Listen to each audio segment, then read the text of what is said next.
wanted to kind of touch on something that I thought was pretty interesting, especially with the Rittenhouse trial and everything. I've spent a decent amount of time in right-wing, not so much right-wing, but gun YouTube, which is dominated by the right-wing, obviously. And something that's kind of interesting about this is that they praise people like the McCloskeys, and they praise people like Rittenhouse, which anybody who is a gun owner talks about being safe, being smart with it, being legal, following the, four basic rules of firearm safety, that type of thing. And something that they don't ever talk about with these people, like the McCloskeys and Rittenhouse, is that they, like you had said, insert themselves into situations that the McCloskeys, she flagged her husband multiple times with a loaded firearm with her finger on the trigger. Just breaking, 2 out of 4 of the four basic rules of firearms. Right, of course.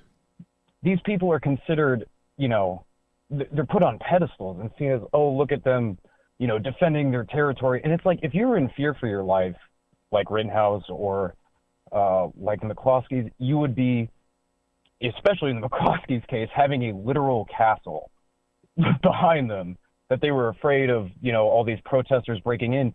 You wouldn't go outside. If you were in their words, a tactical situation or whatever. McCloskey operator. Right.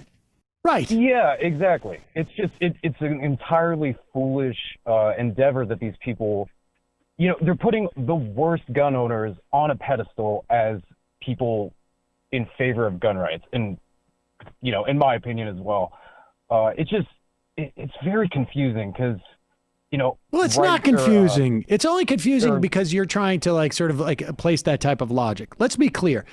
This is not, Rittenhouse was not going out there to protect anything.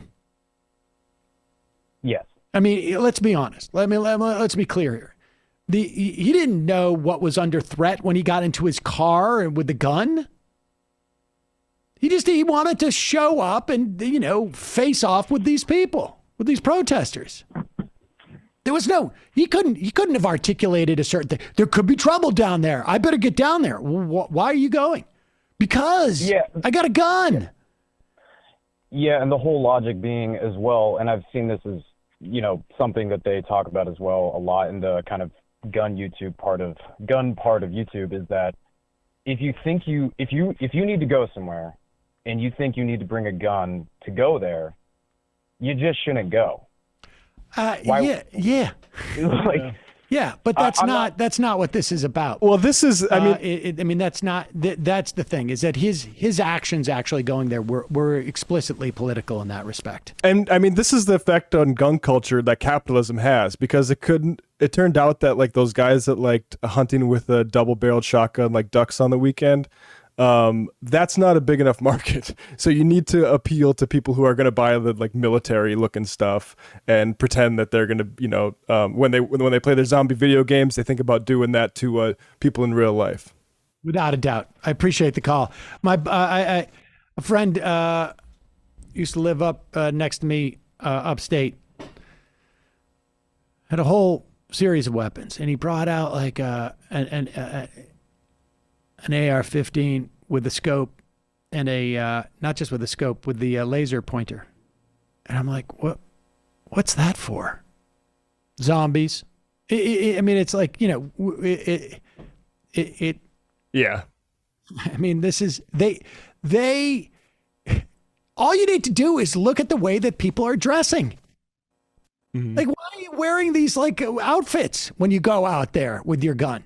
Punisher logos. I'm going to buff up when I go there. What? If you're going out there to defend something, why are you taking the time to, I gotta dress like I'm in the military. I gotta dress like I'm Rambo.